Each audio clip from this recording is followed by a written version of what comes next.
Então, boa tarde, bom dia ou boa noite, dependendo do lugar em que se encontram. São todos muito bem-vindos. Vamos começar mais um estudo, que é a continuação do que temos vindo a fazer. E hoje temos a palestra número 26, dentro do texto, do tema que temos vindo a estudar, que é quem subsistirá entre os escolhidos, eleitos e fiéis, os 144.000, e vamos dar continuidade ao estudo que começámos na semana passada, que tem por título "E a Terra foi iluminada com a sua glória". Já demos, portanto, o contexto, e antes mesmo de iniciarmos propriamente dito o nosso estudo, vamos só fazer uma palavra de oração. Nosso querido Deus, nosso Pai do céu, muito obrigada por tanta luz, um dilúvio de luz que o Senhor tem derramado sobre todos nós. Quem dera, Pai, que todos estivessem sequiosos para receber toda esta informação, esta sabedoria, receber este entendimento. Oxalá todos nós pudéssemos transmiti-lo a outras pessoas e elas aceitassem. Amém. Mas o Senhor nos deu esta missão e nós aqui estamos felizes e alegres por poder cumpri-la. Só suplicamos ao Senhor que, de qualquer maneira, esta luz possa chegar a muitas outras pessoas. Amém. Que o Senhor nos encha com o seu bom espírito, seja o nosso professor, o nosso guia, o nosso mestre, e nos conceda mais entendimento para vivermos mais de acordo com a sua vontade. Por Jesus lhe pedimos. Amém. Amém.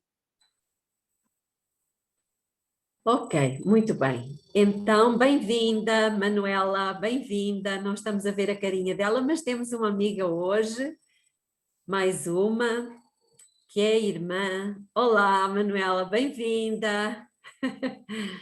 Irmã da nossa irmã Beluxa, é irmã de fé e irmã de sangue. Muito bem. Temos também a Ellen, que já está a entrar, já tenho saudades das intervenções da Ellen. Mas vamos então ao nosso estudo. Olá, bem-vinda.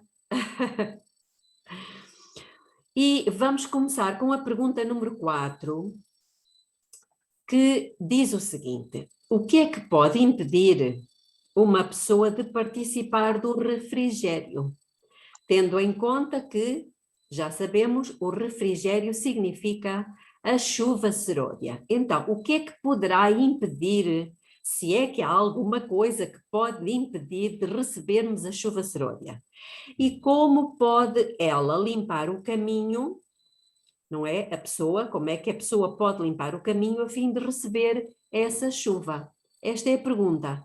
A resposta encontra-se, vamos ler para já, nos primeiros escritos, e diz o seguinte: vi que ninguém poderia participar do refrigério, ou seja, da chuva serôdia, a menos que obtivesse a vitória sobre toda a tentação, orgulho, egoísmo, amor ao mundo e sobre toda a má palavra e a ação. Então, é muito claro este texto. Portanto, ninguém vai poder receber a chuva serôdia enquanto não tiver obtido vitória pela graça de Deus e com o seu próprio esforço pessoal, exercendo o livre-arbítrio e a força de vontade, que já estudamos, ninguém vai poder receber, portanto, a chuva serôdia. Então, ela continua e diz: deveríamos, portanto, estar nos aproximando mais e mais do Senhor e achar-nos fervorosamente à procura daquela preparação necessária para nos habilitar a estar em pé na batalha do dia do Senhor. Lembrem todos que Deus é santo e que unicamente entes santos poderão morar em sua presença. Isto é muito óbvio, não é? É muito óbvio. Também em Testemunhos para a Igreja, volume 1, diz: o refrigério ou poder de Deus só atingirá os que se houverem para ele preparado, fazendo o trabalho que Deus ordena, isto é, purificando-se de toda, não é uma parte, de toda a imundícia da carne e do espírito, aperfeiçoando a santificação no temor de Deus. Será que isto é possível? É claro que é possível, senão Deus não nos pediria algo que fosse impossível. Lógico que tem que haver uma colaboração nossa, mas o poder é de Deus e está à nossa disposição. Estaremos cooperando com Jesus quando pedirmos a Ele para nos mostrar os defeitos do nosso caráter, comportamento, pensamentos, sentimentos, inclinações, impulsos e atitudes erradas. A seguir, devemos pedir-lhe que nos purifique e apague todos os nossos pecados. Estaremos assim preparando o caminho para que a chuva serôdia possa encher os nossos vasos vazios. Então, de facto, ficará confirmado que o texto de Daniel 8,14, a purificação do templo das nossas almas, não é apenas uma auditoria celestial realizada por Jesus sem a nossa participação, mas sim uma realidade viva em nossas vidas. Relembrando apenas que o próprio Jesus disse: quem quiser vir após mim, negue-se a si mesmo. No fundo, isto foi exatamente o que Jesus fez, não foi? Ele é o nosso exemplo. Ele também se negou, e aliás também temos o exemplo de Moisés. Lembram-se o que é que a Bíblia fala em Hebreus capítulo 11 acerca de Moisés? Vamos lá ver, vamos abrir as nossas Bíblias em Hebreus capítulo 11, porque há pessoas que podem pensar, mas Jesus fez isso porque ele era divino. Ok, então agora estou a lembrar-me de Moisés, mas Deus está a trazer à minha mente um outro, o Paulo. Portanto, temos um exemplo do Antigo Testamento, temos um exemplo do Novo Testamento, e já vamos ver o exemplo de Paulo.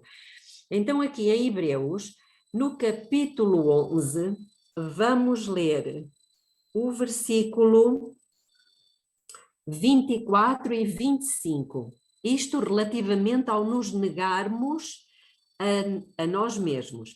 Então diz, pela fé, Moisés, sendo já homem, recusou ser chamado filho da filha de Faraó, escolhendo antes, então houve uma escolha da parte do Moisés, escolhendo antes ser maltratado com o povo de Deus do que ter por algum tempo o gozo do pecado.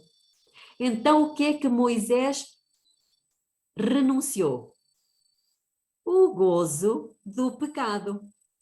Não quer dizer que em Cristo não tenhamos gozo.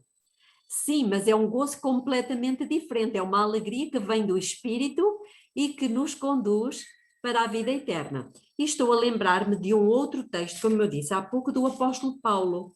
E vamos ver o que é que ele diz em 2 de Coríntios. 2 de Coríntios, ou 1 de Coríntios, não, 1 de Coríntios, peço desculpa. Capítulo 9, 1 de Coríntios, capítulo 9, e Paulo é muito claro aqui. É ele próprio que diz, capítulo 9, a partir do versículo 24, não sabeis vós que os que correm no estádio, todos na verdade correm, mas um só é que recebe o prémio, correi de tal maneira que o alcanceis. E depois ele diz, e todo aquele que luta, e nós estamos numa luta, mas Apocalipse não diz ao que luta, diz ao que vence. Então Paulo diz, e todo aquele que luta exerce domínio próprio. Se ele é próprio, é meu, é vosso, é próprio. Exerce domínio próprio em todas as coisas. Quais coisas? Em todas. Na comida, no orgulho, na preguiça, no sexo, na ira, na vaidade, enfim. Exerce domínio próprio em todas as coisas. Ora, eles o fazem para alcançar uma coroa corruptível, nós, porém, uma incorruptível. Pois eu assim corro, não como indeciso, mas combato, não como batendo no ar. E depois ele diz o versículo 27, que é o que eu quero. Antes subjugo o meu corpo e o reduzo à submissão, para que depois de pregar a outros, eu mesmo não venha a ficar reprovado. Então o apóstolo Paulo, o que é que ele fazia? Ele subjugava o seu corpo, ele recusava o gozo do pecado. Ok, então estamos no caminho certo. Vamos ler uma citação do primeiro volume de Mensagens Escolhidas. Não há coisa alguma que Satanás tema tanto. Já vimos este texto. Que Satanás tema tanto como que o povo de Deus desimpeça o caminho mediante a remoção de todo o impedimento, de modo a que o Senhor possa derramar o seu Espírito sobre uma enfraquecida igreja e uma congregação impenitente. Então Satanás tem medo quando ele começa a ver o povo de Deus a desimpedir o caminho, ou seja, a pôr de lado, a deitar para o lixo, a deitar fora tudo aquilo que pode impedir o derramamento da chuva serôdia. E o que é que pode impedir o derramamento da chuva serôdia? Por exemplo, se uma pessoa tem tendência para ser maldizente, o que é que ela vai impedir? Ela vai pôr de parte ambientes ou amizades ou lugares onde essa prática é comum. E, portanto, ela vai rejeitar esse tipo de lugar. Estou apenas a dar um exemplo, mas cada um de nós saberá aquilo que terá que pôr de lado. E é a mesma coisa que Jesus disse. É preferível tu arrancares um olho, se é o teu olho que te faz pecar, do que perderes a vida eterna. Então, se aquilo que nós vemos nos leva a pecar e nos leva a acariciar um pecado, então é preferível nós passarmos pelo, entre aspas, sofrimento de arrancar o olho. A mesma coisa acontece se a tua mão, aquilo que fazes com a tua mão, te leva a pecar, é preferível tu teres momentaneamente uma dor, como que se fosse o cortar a mão, não é? Para não impedires o derramamento da chuva serôdia. Estamos a perceber? O próprio Jesus deu estes exemplos para nós percebermos que há coisas, efetivamente, que nos causam tanto sofrimento como se cortássemos uma mão ou arrancássemos um olho. Porquê? Porque são coisas que nos habituámos durante anos e anos e anos, só que são essas coisas que nos podem impedir de alcançar a vida eterna. E, irmãos, no fundo, ao não alcançarmos a vida eterna, nós estamos literalmente a desprezar o sacrifício que Jesus fez para obter essa vida por nós. E, portanto, chegar-se à conclusão de que nós não somos merecedores, porque nós, pura e simplesmente, não demos valor. Foi um total desprezo por um tão grande sacrifício. Estão a perceber? Tudo isto são imagens que Deus nos apresenta para dizer as mesmas coisas. Então diz, se Satanás pudesse fazer o que ele queria, nunca haveria outro despertamento, grande ou pequeno, até ao fim do tempo. Não somos, porém, ignorantes dos seus ardis. Graças ao Senhor, não estamos ignorantes dos ardis de Satanás. É possível resistir-lhe ao poder. E se não tivessem os vossos micros fechados, poderiam dizer um grande amém. É possível resistir-lhe ao poder, irmãos. Quando o caminho estiver preparado para o Espírito de Deus, a bênção virá. Satanás não pode impedir uma chuva de bênção de cair sobre o povo de Deus mais do que fechar as janelas do céu, para que a chuva não caia sobre a terra. Não é bom isto? Muito bom. Pergunta número 5. Por que é que o recebimento da chuva temporã é um pré-requisito para recebermos a chuva serôdia? Já falámos nisto aqui, mas vamos voltar a repetir. Então, em Marcos 4, 28 e 29 diz, porque a terra por si mesma frutifica, mas há um processo. Primeiro, a erva, depois, a espiga e, por último, o grão cheio na espiga. E quando já o fruto se mostra, mete-se-lhe logo a foice, pois é chegada a ceifa. E nós sabemos que a ceifa é o fim do mundo. Não é verdade? A ceifa é o fim do mundo. Portanto, Jesus só vai poder vir fazer a ceifa quando ele tiver uma quantidade significativa de seres humanos que estão a dar fruto. Não sei se os irmãos conhecem o pastor Herbert Douglas. Ele faleceu há pouco tempo. Herbert Douglas, ele escreveu um livro pequenino muito bom que eu aconselho a todos os irmãos a ler. O livro tem por título Por que é que Jesus ainda não veio? E ele explica detalhadamente por que é que Jesus ainda não veio. E eu posso adiantar-vos que ele ainda não veio porque ele ainda não tem árvores a dar fruto. Infelizmente. Lembram-se do Salmo 1? Vamos abrir as nossas Bíblias no Salmo 1. Irmãos, tudo isto é Jesus a dizer a mesma coisa de diferentes maneiras. Aliás, eu não sei se os irmãos sabem, mas todo o livro de Salmos, com os seus 150 capítulos, ele é baseado no capítulo 1 e no capítulo 2. E o capítulo 1, não vamos lê-lo todo, mas diz-nos o seguinte: bem-aventurado o homem que não anda. Há aqui um crescer. Não anda segundo o conselho dos ímpios, nem se detém, não para. Porque andar é uma coisa, parar é diferente.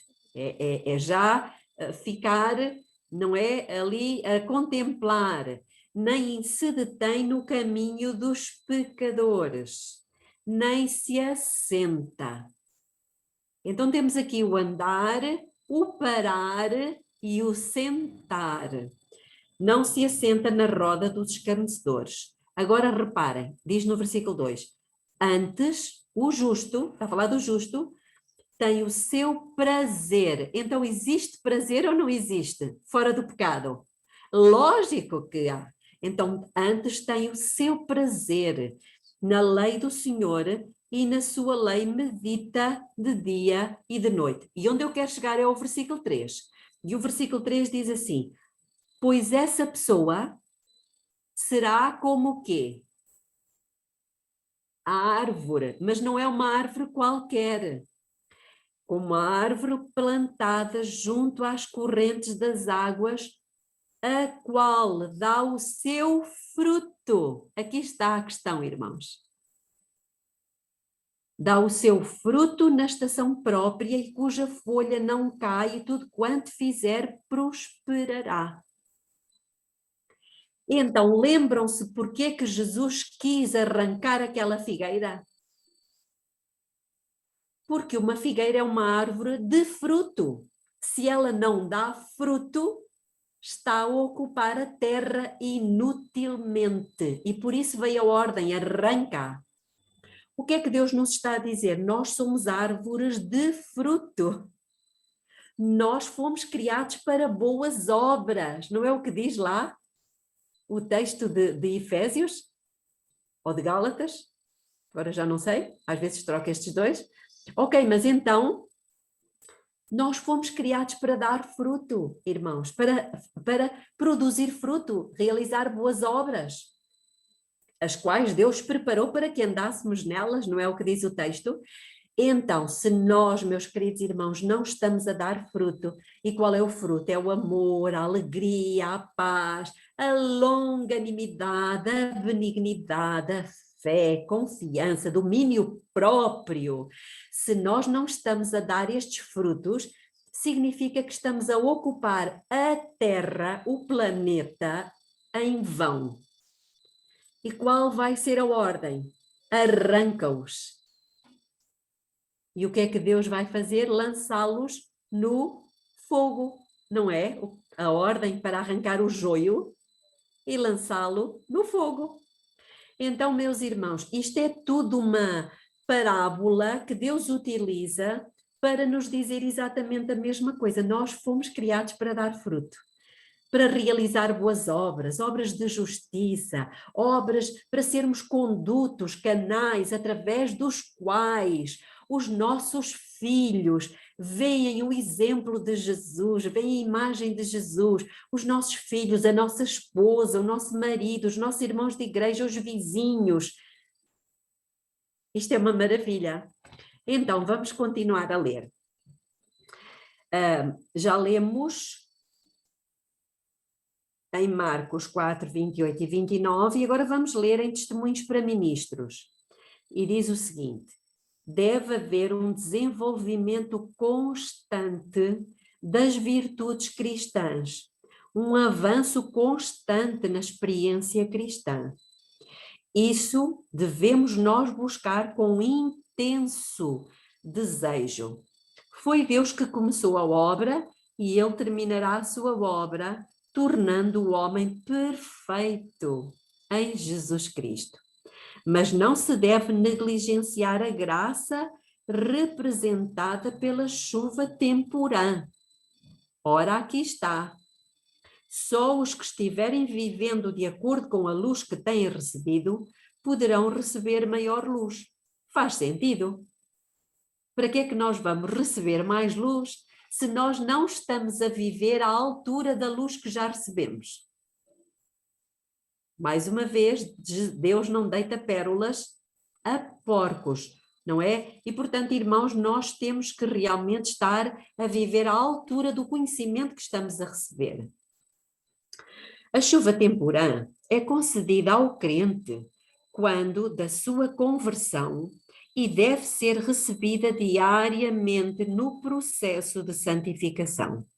Sem a chuva temporã, não pode haver experiência de chuva serôdia. Quando Jesus retornou ao céu e entrou no santuário celestial para iniciar a sua obra de intercessão, houve um poderoso derramamento do Espírito Santo no Pentecostes, que resultou na pregação do Evangelho ao então conhecido mundo em apenas uma geração. Sabem quantos anos são uma geração, biblicamente falando?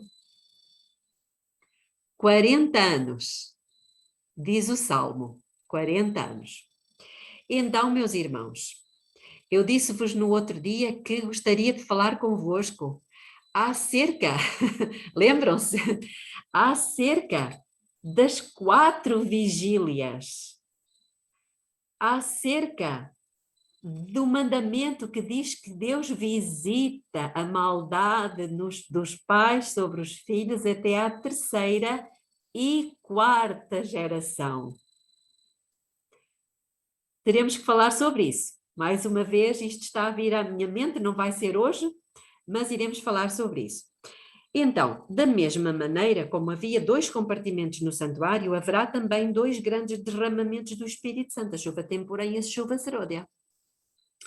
Então diz-nos que a chuva serôdia, amadurecendo a seara da terra, representa a graça espiritual que prepara a igreja para a vinda do Filho do Homem. O amadurecimento do grão representa a terminação do trabalho da graça de Deus na alma. Pelo poder do Espírito Santo, deve a imagem moral de Deus ser aperfeiçoada no caráter. Devemos ser completamente transformados à semelhança de Cristo. Mas, a menos que a chuva temporã haja caído, não haverá vida. A ramagem verde não brotará.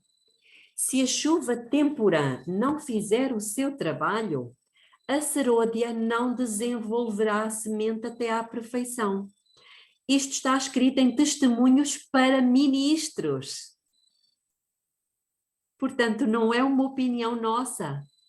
Irmãos, isto é muito importante.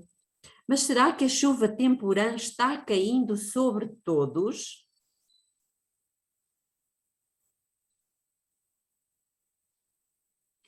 Ela está caindo sobre todos, porque todos estão a ter oportunidade de desenvolver o seu caráter, de negar-se a si mesmo, de produzir obras de justiça. Todos estão a ouvir estas mensagens.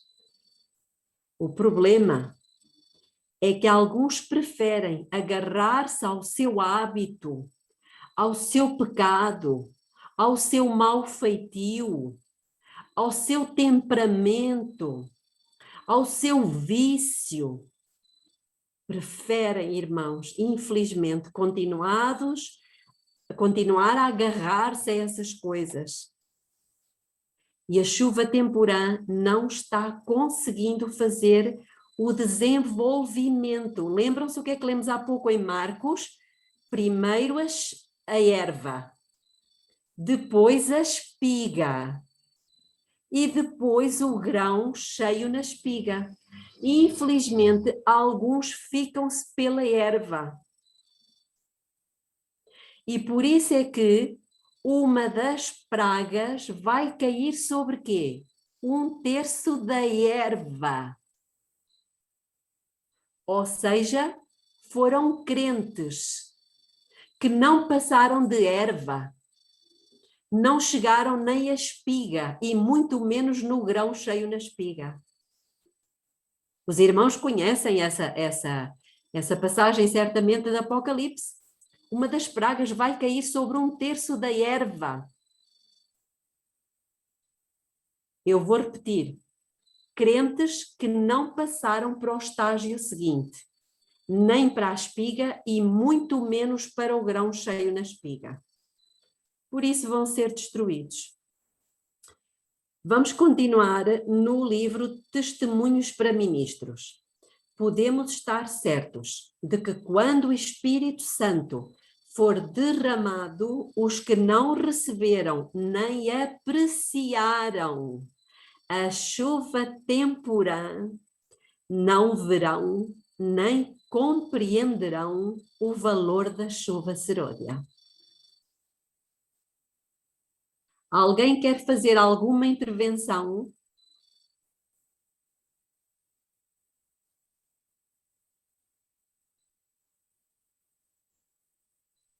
Isso é impressionante. Eu tenho aqui, Ana, queria fazer. Sério. Sim, pode fazer. Ana? Amiga, você pode repetir isso, por favor? Sim. Vamos só ouvir o que a Ana tem para dizer e depois eu repito, está bem, Ellen? Pode falar, Ana. Tá bom. Olá, boa tarde a todos.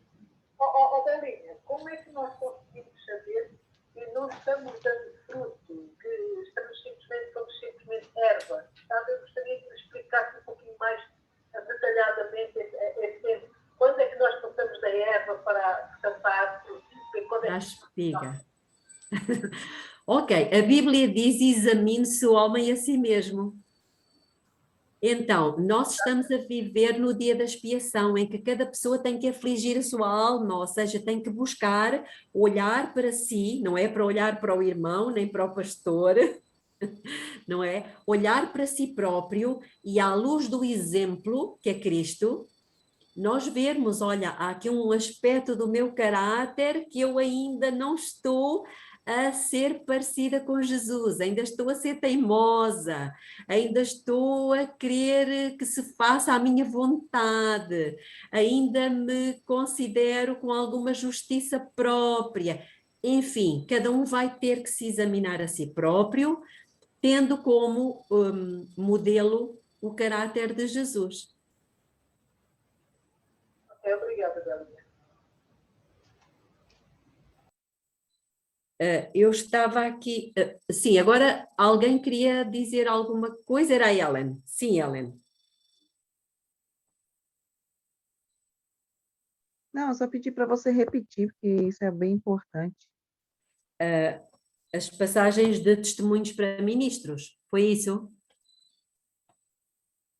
Sim, querida. Ok, muito bem.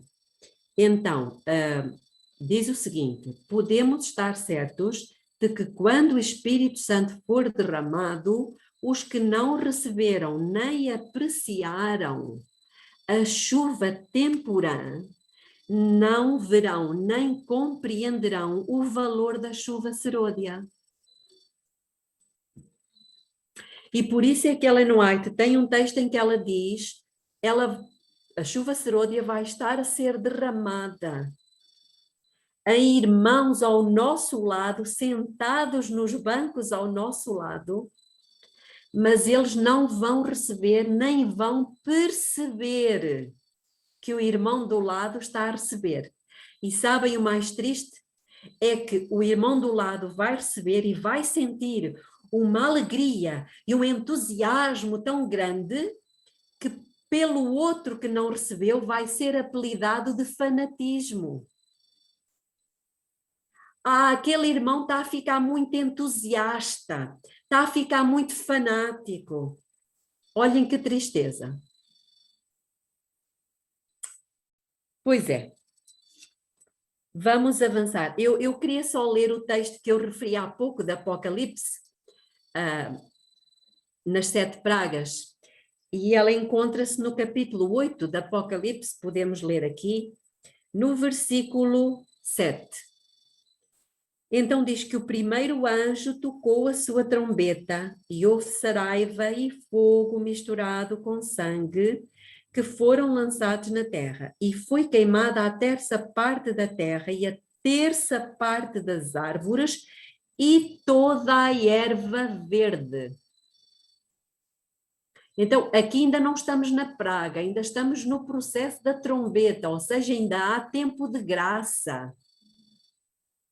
Mas, irmãos, vai haver uma completa destruição de todos aqueles crentes que não chegaram a ser espiga, mas que permaneceram no estágio de erva. Cristo entrou no segundo compartimento do Santuário Celestial em 1844 para executar a sua obra final de mediação. Quando a Igreja, pela fé, reivindicar, isto é muito importante, reivindicar os benefícios da sua mediação, da mediação de Jesus no lugar santo e no lugar santíssimo, então ela receberá a chuva serôdia tão seguramente quanto os discípulos receberam a chuva temporã. A chuva serôdia amadurecerá e aperfeiçoará aqueles que têm sido santificados pela experiência diária da graça, sendo assim preparados para a volta de Jesus. E eu gostava só de salientar este aspecto. O grande conflito, ele diz que nem todos vão ser beneficiados ou irão desfrutar dos benefícios da expiação de Jesus. Por quê? Saberão dizer-me porquê? Aqui diz que pela fé devemos reivindicar os benefícios da sua expiação, do seu trabalho, do trabalho de Cristo no lugar santo e no lugar santíssimo. Porquê que nem todos vão desfrutar? Sim, Alice. Porque Porque, primeiro, que eles não entendem a importância de cooperar com Jesus. Muitos acham que Jesus está fazendo a obra sem a cooperação deles. E eles não entendem a obra que Jesus está fazendo nesse momento e a necessidade de cooperar com ele para que ele nos purifique. Esses são uns, mas há outros. Há outros que não vão beneficiar-se, ou não vão desfrutar melhor dos benefícios da sua expiação. Quais são, então, os benefícios, que nós temos que compreender isto detalhadamente, quais são os benefícios, irmãos, da sua expiação? Jesus, alguém tem uma ideia? Alguém quer... Ele nos dá o poder para vencer. Exatamente, exatamente. Portanto, entre outras coisas, a graça de Deus é muito mais poderosa do que o pecado. Como é que nós sabemos? Porque a Bíblia diz que onde abundou o pecado, superabundou a graça. Portanto, ainda que nós nos achemos muito pecadores, a graça de Deus é sempre maior, ou seja, o poder para vencer. Nós já falamos aqui que Cristo deu o seu Espírito como um poder divino para vencer toda a tendência hereditária e cultivada para o mal e gravar o seu caráter na sua igreja. Isto está no livro Desejado de Todas as Nações. Então, enquanto o Espírito Santo está disponível, ou seja, enquanto estamos em tempo de graça, nós precisamos aproveitar esse poder e apoderarmos-nos dele. Reivindicá-lo, como diz aqui, acabamos de ler. Reivindicar, ou seja, irmãos, nós temos que ter ousadia, não é o que diz em Hebreus? Tende, irmãos, ousadia para entrar no Santo dos Santos. Vamos lá ler no livro de Hebreus. E alguns de nós são, desculpem-me o termo, mas medíocres no reivindicar disto. Então aqui, no capítulo 10 do livro de Hebreus, irmãos, isto não é presunção. Isto é fé. Irmãos, isto é fé.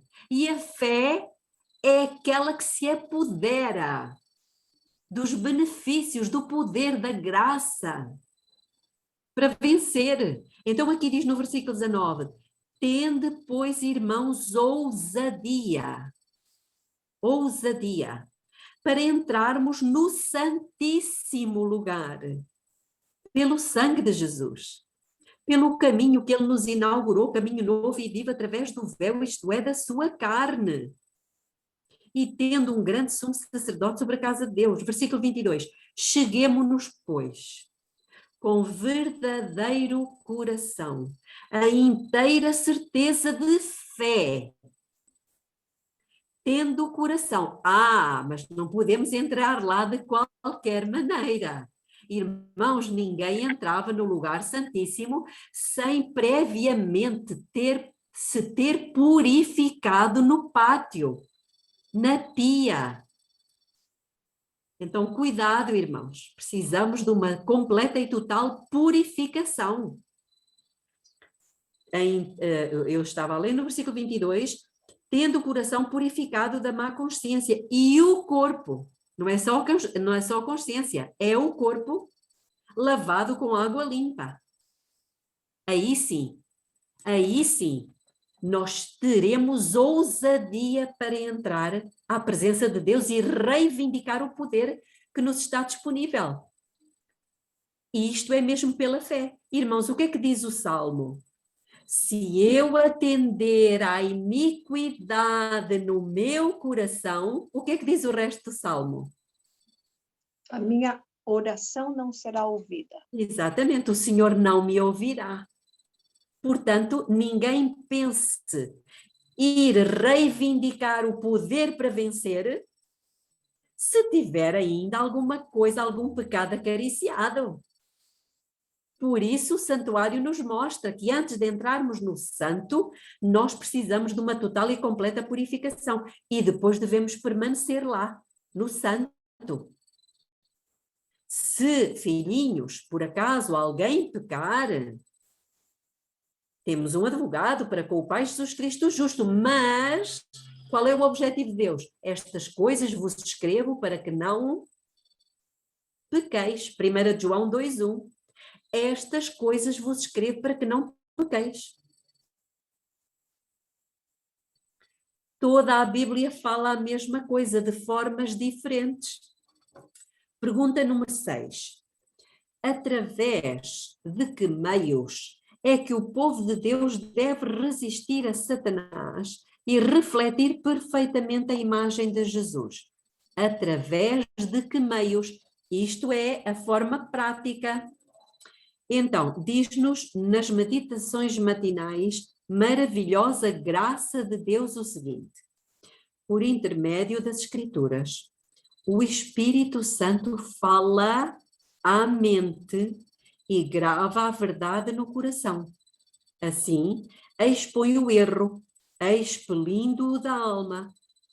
É pelo Espírito de verdade, operando pela palavra de Deus, que Cristo submete a si o seu povo escolhido. Mas não esqueçamos de uma coisa, meus irmãos, nós entrando no lugar santo, nós não temos apenas um móvel. Estamos a falar aqui da palavra, não é verdade? Estamos a falar da palavra. Mas onde é que está a palavra no lugar santo? Gostava de vos ouvir, podem abrir os micros. Mesa dos pães da proposição. Na mesa dos pães. Mas o lugar santo não é só a palavra. Tem 3 móveis. E muitas vezes nós ficamos por 2. Pela mesa e pelo altar do incenso, que significa a oração. Então o que é que habitualmente nós dizemos? Nós precisamos de ler a palavra e precisamos de orar. E ficamos por aí. Precisamos receber o Espírito. Mas precisamos do testemunho. O testemunho. O testemunho é a nossa vida, irmãos. A vida de uma pessoa cheia do Espírito. Lembrem-se, Satanás não se importa se nós ficamos só nos 2 móveis. Ele não quer os 3. Percebem isto, irmãos? Então não nos esqueçamos que o testemunho de uma vida santificada, purificada do pecado é altamente importante. Não é só o estudo da palavra e a oração. Nós precisamos estar cheios do Espírito. E para estarmos cheios do Espírito, precisamos estar vazios do ego. Do eu. Ok? Isto é o que dá testemunho. Isto é o que ilumina a vida dos outros. Aliás, é a mesma coisa de falarmos na experiência das virgens. O que é que Deus falou acerca das virgens? 5 eram loucas. Porquê? Porque elas, a dada altura, as suas lâmpadas começaram-se a apagar e elas deixaram de iluminar a vida dos outros. Elas não foram mais exemplo para ninguém. Ou seja, elas deixaram de dar testemunho. Estão a ver, irmãos? Eram pessoas que tinham as lâmpadas são a Bíblia. Eram pessoas que oravam, mas faltava-lhes o 3º móvel do lugar santo. Elas deixaram de iluminar a vida dos outros. Deixaram de ser exemplos. Estamos a perceber aqui que tudo está centrado no santuário, tudo, irmãos. Alguma coisa que queiram? Ok. Então vamos continuar. Portanto, estamos a ver através de que meios é que o povo de Deus deve resistir a Satanás. O Espírito Santo era o mais alto dos dons que ele podia solicitar do Pai para a exaltação do seu povo. Ia ser dado como um agente de regeneração, sem o qual o sacrifício de Cristo de nenhum proveito teria sido.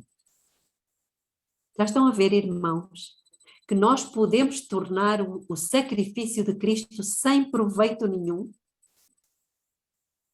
Se nós não nos enchermos do seu Espírito, ao pecado só se poderia resistir e vencer por meio da poderosa operação da terceira pessoa da divindade, a qual viria não com energia modificada, mas na plenitude do divino poder. Esta foi a citação que eu falei há pouco do desejar todas as nações. E ela continua: é o Espírito que torna eficaz o que foi realizado pelo Redentor do mundo. É por meio do Espírito que o coração é purificado. Por ele, torna-se o crente participante da natureza divina. Cristo deu o seu Espírito como um poder divino para vencer toda a tendência hereditária e cultivada para o mal e gravar o seu próprio caráter em sua igreja. E agora, na meditação matinal, este dia com Deus, diz-nos o seguinte: esse Consolador é o Espírito Santo, a alma da sua vida, está a falar de Cristo, a eficácia da sua igreja, a luz e a vida do mundo. Então, qual é a alma da vida de Cristo? É o seu Espírito. É o seu Espírito. Com o seu Espírito, Cristo envia uma influência reconciliadora e um poder para tirar o pecado. Louvado seja Deus, irmãos. É através do poder da palavra de Deus que somos transformados. A palavra é a voz de Deus falando a cada um de nós, nos advertindo, encorajando e iluminando. À medida em que a verdade passa a substituir as mentiras em que outrora acreditamos, os destroços dos enganos são removidos e a luz de Deus brilha nos compartimentos da nossa mente. Somos então recriados à imagem de Deus. O Espírito Santo toma a verdade e a grava em nossos corações e mentes, de forma que a perfeição do caráter de Cristo é reproduzida na vida do crente. Que bonito! Eu acho que vamos ficar por aqui na pergunta 7. E a pergunta 7 vai ser esta: como é que devemos entender a perfeição de caráter? Vamos fazer uma oração e depois, se alguém tiver alguma participação, podem fazer, mas vamos então terminar com oração. Querido Deus eterno Pai que está nos céus, nós não temos palavras para lhe agradecer tudo aquilo que o Senhor fez e faz ainda por nós. Pai, obrigada por tão grande sacrifício, por tão grande poder estar disponível para cada um de nós. Nós queremos dizer-lhe, Pai, que o amamos muito e que desejamos sofrer essa transformação. Estamos dispostos a renunciar ao nosso eu, dispostos a renunciar a todo o pecado acariciado, a todo o orgulho, egoísmo, amor ao mundo, toda a má palavra e ação. E pela fé, nos apropriarmos dos benefícios do sacrifício de Jesus. Obrigada, Senhor, porque Jesus está quase a voltar. Obrigada porque o Senhor nos escolheu para fazermos parte deste exército que vai levantar a bandeira da verdade. Obrigada por tudo aquilo que o Senhor nos dá. Em nome de Jesus. Amém.